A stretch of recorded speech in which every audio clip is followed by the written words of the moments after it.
പുതുവത്സര ആശംസാ പോസ്റ്റിൽ CPM നേതൃത്വത്തിനെതിരെ ഒളിയമ്പുമായി PK ശശി. പിടിച്ചുപറിയും കൊള്ളയും നടത്തിയ പണം കൊണ്ട് പലരും പ്രസ്ഥാനത്തെ വെള്ള പുതപ്പിച്ചു തുടങ്ങിയെന്ന വിമർശനം ചർച്ചയായതോടെ PK ശശി വിശദീകരണവുമായി രംഗത്തെത്തി.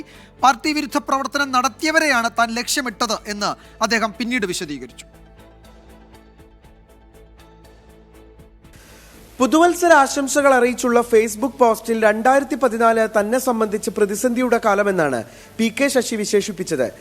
CPIM നേതൃത്വത്തോടുള്ള അതൃപ്തി പ്രകടമാക്കുന്ന PK ശശിയുടെ പരോക്ഷ പരാമർശങ്ങൾ ഇങ്ങനെ: അപ്പോ കാണുന്നവനെ അപ്പ എന്ന് വിളിക്കാനും കാര്യം കാണാൻ ഏതവന്റെയും പെട്ടി ചുമക്കാനും മടിയില്ലാത്തവർക്ക് സുന്ദര കാലമായിരുന്നു.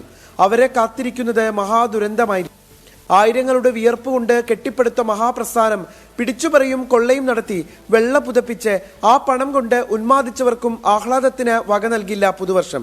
ഫേസ്ബുക്ക് പോസ്റ്റ് ചർച്ചയായതോടെ PK ശശിയുടെ വിശദീകരണം ഇങ്ങനെ: വിമർശിച്ചത് നേതൃത്വത്തെയല്ല, പരാമർശിച്ചത് പാർട്ടി വിരുദ്ധ പ്രവർത്തനം നടത്തിയവരെയും അടുത്തിടെ പാർട്ടി വിട്ടവരെയും. പാർട്ടി നേതൃത്വത്തെ വിമർശിക്കാൻ പാടില്ല എന്ന് എവിടെയും പറഞ്ഞിട്ടില്ല. പക്ഷെ കമ്മ്യൂണിസ്റ്റ് പാർട്ടിക്കകത്ത് കമ്മ്യൂണിസ്റ്റുകാരെ വിമർശിക്കേണ്ടത് പാർട്ടി ഘടകത്തിനകത്താണ്, പാർട്ടിക്കകത്താണ് എന്ന നല്ല സംഘടനാ ധാരണയുള്ള ആളാണ് ഞാൻ. യഥാർത്ഥത്തിൽ ഈ പോസ്റ്റ് കൊണ്ട് ഞാൻ പ്രത്യേകിച്ച് ഉദ്ദേശിച്ചത് പാർട്ടിക്കെതിരായ നിലപാട് സ്വീകരിക്കുന്ന ആളുകളെ കുറിച്ചാണ്. പാർട്ടിയെ ചതിച്ച് വർഗീയവാദികളുടെ പാളയത്തിലേക്ക് പോയവരും ഒക്കെ ആയിട്ടുള്ള ആളുകളുണ്ട്. അവരെ ഉദ്ദേശിച്ചുകൊണ്ടാണ് ഞാനത് പറഞ്ഞത്. പാർട്ടി നേതൃത്വത്തെ വിമർശിക്കാൻ അവകാശമുണ്ടെന്നും പക്ഷേ അത് പാർട്ടി വേദിയിലേ നടത്തുവെന്നും PK ശശി.